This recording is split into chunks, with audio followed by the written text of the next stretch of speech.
శ్రీ గురుదత్త జై గురుదత్త. శ్రీ మహాగణాధిపతయ నమ. శ్రీ సరస్వత్యై నమ. శ్రీపాదవల్లభాయ నమ. ఆధ్యాత్మిక బంధువులకి దత్త బంధువులంతమందికి కూడా కృతజ్ఞతాపూర్వక అభివందనాలు తెలియచేసుకుంటూ ఇవాళ మనం భాగవతం ప్రథమ స్కందంలో శృంగి శాపం గురించి ఇవాళ మనం స్మరణ చేసుకుంటున్నాం. ఈ విధంగా పరీక్షిత్తు కలిని నిగ్రహించినటువంటి పరీక్షిత్తు దేశాన్ని జనరంజకంగా చాలా కాలం పరిపాలన చేస్తూ ఉండగా విధివశాన ఒకానొక చిన్న తప్పు పని చేసి బ్రాహ్మణ శాపానికి గురయ్యాడు. ఒక వారం దినాల్లో ప్రాణం పోనున్నదని తెలుసుకున్నవాడై అతడు సర్వసంగ పరిత్యాగి అయి సుఖయోగికి శిష్యుడై విజ్ఞానయుతుడై గంగానదీ తీరంలో దేహత్యాగం చేసి పరమపదాన్ని పొందాడు అని చెప్పి సూతుడు ఇలాగన్నాడు. ఏమిటనన్నాడు? హరివార్తలెరుగు వారికి హరిపదములు తలచు వారికి కనబరతంబున్ హరి కథలు వినడి వారికి మరణాగత మోహ సంభ్రమం లేదనగా. ఓ పవిత్రుడా, సౌనకముని హరి లీలని అర్థం చేసుకునేవాళ్ళు, హరి చరిత్రలు ఆలకించేవారు, హరి పదములను స్మరించేవాళ్ళు మరణ సమయంలో కూడా ఎటువంటి వేదనని ఆవేదనని తొందరపాటుని తొట్రుపాటుని పొందరు. పరీక్షిత్తు కూడా అలాగే స్థిరచిత్తుడై తన అంతిమ గడియలు హరిచింతనలో ఎదుర్కొన్నాడు. హరిచింతనలో ఎరుక్కుని ఎదుర్కొన్నాడు. ఇక్కడ అప్పుడు సౌనకుడు సూతుని ఇలా ప్రార్థించాడు. ఓ సూత మహాశయ, వాసుదేవుని కళ్యాణ గుణ విశేషాలు, పాండవ పౌత్రుడే విధంగా ఆ నందనందనుని చరణ సన్నిధిని పొందినది మొదలైనటువంటి విషయాలు వినడానికి మా మనస్సు సంతోషకరంగా ఉందయ్యా, చెప్పవయ్యా అన్నారు. పావనములు దురిత లతాలావనములు నిత్యమంగళ ప్రాభవ సంజీవనములు లక్ష్మీ సంభావనములు వాసుదేవ పదసేవనములు ఆ గోపాలదేవుని తాలూకా శ్రీపాద సేవలు పావనతత్వాన్ని ప్రసాదిస్తూ పాపల లతలని ఛేదిస్తుంది. జగతికి నిత్య కళ్యాణాన్ని ఇస్తూ శ్రీదేవి సేవలని ఆమోదిస్తూ కనుక పరమ భాగవతుడు సద్గతిని పొందాడు అని సూత్రుడు ఇలా మళ్ళీ చెప్పాడు. ఏమిటని? యవ్వని గుణజాలమెన్న జిహ్వలు లేక నలిగిన గర్భాదులనంతుడండ్రు. చూడండి, యవ్వని గుణజాలమెన్న జిహ్వలు లేక నలిన గర్భాదులనంతుడండ్రు. కోరెడు విబుధేంద్ర కోటి నొల్లక లక్ష్మి ప్రార్థించే నెవ్వని పాదరజము యవ్వని బ్రహ్మ యవ్వని పాదపద్మంబు కడిగిన జలము ధన్యతనిచ్చే జనులెల్ల భగవంతుని ఎడి భద్రశబ్దమును నెవ్వడు అర్ధాకుతనే మిగులు నే మహాత్మునాశ్రయించి శరీరాది సంఘకోటి నెల్ల సంహరించి ప్రాభవమున మునులు పారమహంస్యంబు నొంది తిరిగిరాక యుందుడెలమి అంటే ఎవడి గుణాలు వర్ణించడానికి నాలుకలు చాలక బ్రహ్మాది దేవతలు అనంతుడు అని అన్నారో తనను కోరిన జ్ఞానకోటిని కాదని లక్ష్మీదేవి ఎవని పాదపరాగాన్ని పూజించిందో, బ్రహ్మదేవుడు ఎవని పాదపద్మాలను కడిగితే ఏర్పడినటువంటి నదీజలం లోకులందరికీ ధన్యతనిచ్చిందో, భగవంతుడు అనే పవిత్ర శబ్దానికి సరియైనటువంటి అర్థమై ఎవడి స్వరూపం వెలుస్తోందో ప్రకాశిస్తోందో, ఏ మహాత్ముడు ఆశ్రయించి మునులు సంఘములన్నింటినీ ఛేదించుకుని తిరిగి రానట్టి పరమహంస పదాన్ని పొందారో ఆ వాసుదేవుని తాలూకా దివ్య చరిత్రను సమగ్రంగా తెలుసుకోవడానికి ఎవరికి సాధ్యమవుతుంది నాయనా? అయినా నా మనస్సుకి అందినంత వరకు చెప్పడానికి ప్రయత్నిస్తాను. ఆ కథల వివరాలు ఇలా ఉన్నాయి. ఏమిటవి?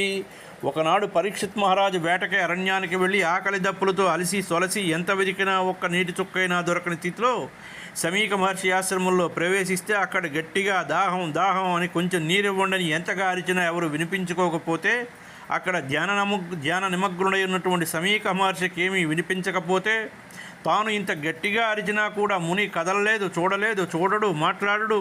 తన గొంతు ఎండిపోతోంది. ఈ పిపాసతో నాలుక పిడస కట్టిపోతే ప్రాణాలు పోతున్నట్లుండే ఈ మునికి ఇంత అహంకారమా?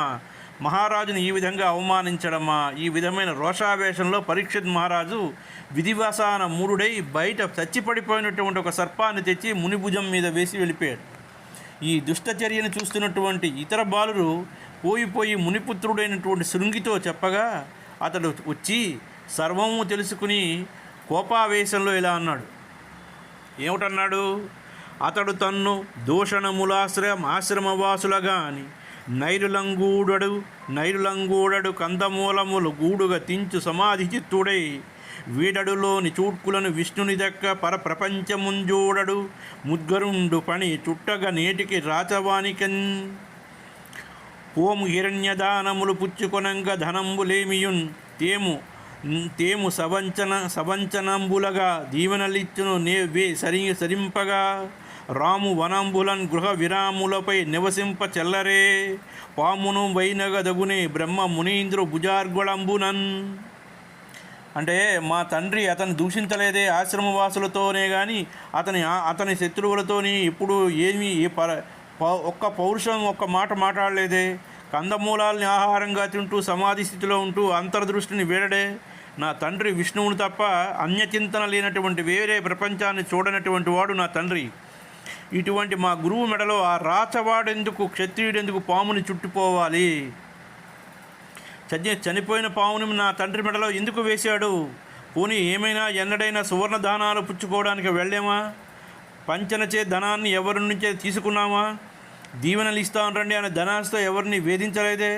ఇళ్ళు వాకిళ్ళు విడిచిపెట్టి అరణ్యంలో నివసిస్తున్నాం కాబట్టి అటువంటప్పుడు ఆ బ్రహ్మర్షి మెడలో ఏ విధంగా పామును వేయడం ఏమైనా న్యాయమా, సభవా అంటూ ఆ మునిబాలుడు కోపంతో అందరూ వింటూ ఉండగా ఇలా చెప్పించాడు. ఏమని? వడక వింటి కోపున మృత రోగంగుని వచ్చి మారు మాటాడకయున్న మధ్యనకు నంసతలంబున పెట్టి దుర్మద క్రీడచరించు రాజు హరికేశవులడ్డినైనను చచ్చు బో ఏడవనాడు తక్షక ఫణీంద్ర విషానహల ఏతి సంహితన్. ఎలాంటి సంకోచం లేకుండా సచ్చిన సర్పాన్ని తీసుకొచ్చి మౌనముద్రలో ఉన్న మా తండ్రి మెడలో వేసినటువంటి దురహంకారంతో వినోదించినటువంటి ఆ రాజు హరిహరులు అడ్డుపడిన నేటికి 7వ రోజున తక్షక సర్ప విషాగ్ని జ్వాలకు దగ్ధమైపోతాడు అని చెప్పించేశాడు. శపించడంతో శృంగి వచ్చి ధ్యానముద్రలో ఉన్న తండ్రిని దర్శించాడు. కేకలు వేసి అందరినీ రమ్మనమని ఆ సర్పాన్ని తీసేయమన్నాడు. ఆ కలకలం విని మహాముని ధ్యానాన్ని చాలించి కళ్ళు తెరిచి విషయం తెలుసుకున్నాడు. ఆ రాజు పరీక్షితుడే అని దివ్య దృష్టితో చూసి కొడుకు తొందరపాటులో శపించినందుకు చాలా బాధపడ్డాడు. ఇలా అన్నాడు, ఒరే నాయనా, ఈ చిన్న పనికి, ఈ చిన్న తప్పిదానికి నువ్వు అంతటి కఠోరమైనటువంటి శాపం పెట్టేసేవా? తల్లి కడుపులోనే దగ్ధం కావలసినటువంటి రాజుని శ్రీహరి రక్షించాడు కదరా వాసుదేవుడు నిష్క్రమించిన తర్వాత అరాచకం ప్రబలిపోకుండా ఆ రాజు దేశాన్ని కాపాడి సమర్థవంతంగా పరిపాలిస్తున్నాడురా. అలాంటి రాజు లేకపోతే జరిగే అనర్థాలని పాపం మనకు చుట్టుకోదురా. తొందరపాటులో ఎంత పనికిమాలిన పని చేశావురా తండ్రి అని తండ్రి బాధపడుతున్నాడు. భారత వంశంజున్ భరమ భాగవతున్ హయమేదయాజిన చరపరున్ మహనీయ విశారదుడు రాజకులైకభూషణున్ నీరము గోరినేడు మన నేలకు వచ్చిన యద్ది భక్తి సత్కారము చేసి పంప జనుగాక శపింపగ నీకు ధర్మమే. ఒరే, అలిసిపోయి నోరెండిపోయి దాహం కోసం మన ఆశ్రమానికి వచ్చాడురా. ఆశ్రమానికి వచ్చిన వాడికి కొంచెం నీళ్లు ఇచ్చి సేద తీర్చి ఆ రాజు తాలూకా దప్పికని అంటే దాహార్తిని తీరిస్తే అది ధర్మం. కానీ ఏదో చిన్న పని తప్పు పని చేశాడని ఆ రాజుని చెప్పించడం నీకు న్యాయంరా? భారత వంశంలో పుట్టినటువంటి పరమ భాగవతుడు అశ్వమేధాయాగం చేసిన వాడు ఆచారపరుడు, రాజనీతిజ్ఞుడు, రాజకుల శ్రేష్ఠుడు అయినటువంటి ఆ గొప్ప మహారాజు దాహంతో నీటి కోసం మన వాకిటికి వస్తే అంత ఆదరంతో అతిథి సత్కారాలు చేసి పంపించడానికి బదులుగా ఇలా చెప్పించడం ఏమైనా ధర్మంగా ఉందా రాయన? ఓ పరమేశ్వర, కృష్ణ, వాసుదేవ, నా పిల్లడు బుద్ధి చపలత చేత అనవసరంగా రాజును చెప్పించిన పాపాన్ని తొలగించి ప్రభు. పుత్ర, కొట్టినా తిట్టినా పరమభాగవతులైన వారు శాంతంగా భరిస్తారే గాని ప్రతీకారం చేయదలుచుకోరు. నీ శాపానికి మహారాజు ప్రతిశాపం ఇవ్వడు. సజ్జనులు ఇతరులు చేసే ఉపకారానికి పొంగిపోరు, అపకారానికి కుంగిపోరు. వారిని సుఖదుఖాలు చలింపజేయలేవు అని చెప్పి వెంటనే శమీక మహాముని ఒక మునిపుత్రుణ్ణి పిలిచి ఈ శాపవార్తను మహారాజుకు తెలియజేసి రమ్మన్నాడు. శాప వృత్తాంతం తెలుసుకున్నటువంటి పరీక్షితుడు ఇలా తలపోశాడు. ఏటికి వేటవోయితి మునీంద్రుడు గాఢ సమాధి నుండగా నేటికి తద్భుజాగ్రమణ నేసితి సర్ప శవంబు తెచ్చి నేనేడాటికి పాప సాహసమ్ము లీక్రియ చేసితి దైవయోగమునన్ దాటగరాదు వేగిరము తథ్యము కీడు జనించి ఘోరమై. నేనెందుకో వేటకు వెళ్ళాను, నేను దాహం కోసం వెళ్ళడం ఏమిటి, నాకు ఆ కీడు పనికి మాలినటువంటి ఆలోచన రావడం ఏమిటి, నేనెందుకు ఆ విధవ పాడు పని చేశానో నాకే అర్థం కాలేదు. ఇది కార్యకారణ సంబంధం.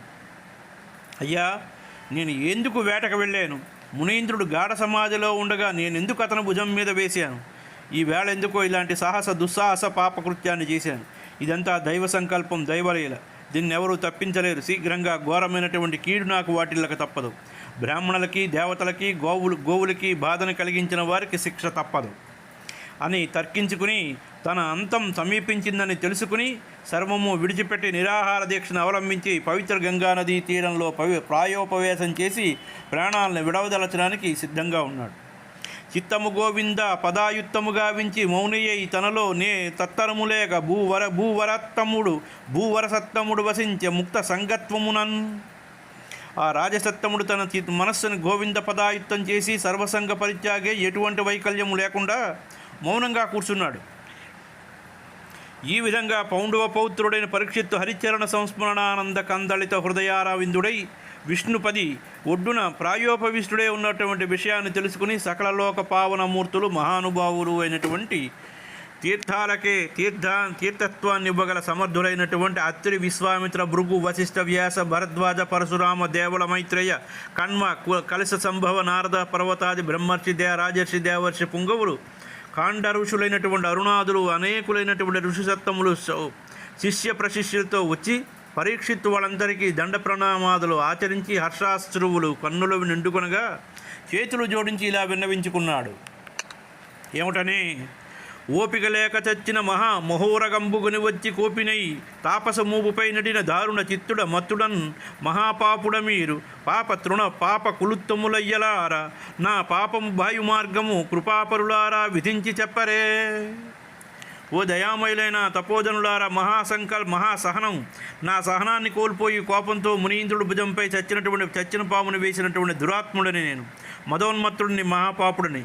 మీరు ఈ పాపరాశిని భస్మం చేయగల సమర్థులు, ఉత్తములు అయ్యలారా, నా పాపం పరిహారమయ్యే మార్గం ఏమిటో సెలవియ్యండి.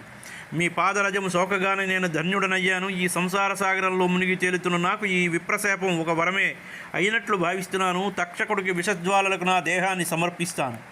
ఈశ్వర సంకల్పం అనివార్యం. అయితే రాబోయే ప్రతి జన్మలోని నాకు శ్రీకృష్ణుని తాలూకా పాద పద్మముల యందు చింతన ఉండేనే అనురక్తి, శ్రీకృష్ణ కథాశ్రవణమందు ఆసక్తి, శ్రీకృష్ణ చరణ కమలాల యందు భక్తి కలిగేటట్లు అనుగ్రహించండి అన్నాడు. చూడుడు నా కళ్యాణము పాడుడు గోవిందుడు మీది పాటలు దయతో వాడుడు హరిభక్తులు కదలే దేహము ఇహములోన ముక్తికేగ నిచటన్. నా శ్రేయస్సును దృష్టిలో ఉంచుకుని గోవిందుడు తాలూకా లీలలు గానం చేస్తూ హరిభక్తుల చరిత్రలు వింటూ 7 దినములలో నాకు ముక్తి కలిగే మార్గం ఏదైనా చూడండి అని వేడుకుంటే తనయుడైనటువంటి జనమేజయుని రప్పించి రాజ్యభారం అప్పగించేశాడు. ఋషులందరూ పరీక్షిత్తు తాలూకా హరిభక్తికి సంతోషించి అతన్ని ప్రశంసించారు. ఆ రోజు గడువు తీరే వరకు శాపం అక్కడే ఉంటామన్నారు. 7 దినముల్లో ముక్తిని పొందే మార్గం ఏదైనా ఉన్నదా అని అన్వేషించాడు. ఇంతలో దైవయోగం చేత 16 ఏళ్ల బాలునిలాగా కనిపిస్తూ దిగంబరి అయినటువంటి అవధూతమూర్తి అక్కడికి వచ్చాడు. అతడు మహాయోగి వరేణ్యుడుగా వేదవ్యాస తనయుడు అయిన సుఖయోగేంద్రుడు గుర్తించి అక్కడ ఋషులు అంతమంది గౌరవసూచకంగా నిలబడి ఆయన ఆహ్వానిస్తే పరీక్షితుడు ఎదురేగి ప్రణమిల్లి సత్కరించి ఉచితాసనంపై కూర్చోపెట్టి ఇలా అన్నాడు. ఓ మహాత్మా, ఇవాళ చాలా మంచి రోజు. ఈ శ్రీకృష్ణ పరమాత్మే మిమ్మల్ని ఇక్కడికి పంపించి ఉంటాడని మేము నమ్ముతున్నాం, విశ్వసిస్తున్నాం. నా సమస్యకు పరిష్కార మార్గం చూపగలిగినటువంటి వారు మీరే తప్ప అన్యులు కారు. ఎల్లప్పుడూ మానవుడు ఏమి చేస్తూ ఉండాలి, ఏమిటి వింటూ ఉండాలి, దేని గురించి ఆలోచిస్తూ ఉండాలి, మరణం ఆసన్నమై ఉన్నప్పుడు నేను ఇప్పుడు ఏమిటి చేయాలి, దేన్ని విడిచిపెట్టాలి, ఈ ప్రశ్నకు తగు రీతిన సమాధానం ఇచ్చి నాకు ఉపదేశం ఇచ్చి నన్ను తరింపజేయమని ప్రార్థిస్తున్నాను అని పరీక్షితుడు శుకుని వేడుకున్నాడు. తర్వాత ద్వితీయ స్కందంలో భాగవతం ద్వితీయ స్కందంలో మనం స్మరణం చేసుకుందాం. ఇవాళకి భాగవతం ప్రథమ స్కందం సంపూర్ణం.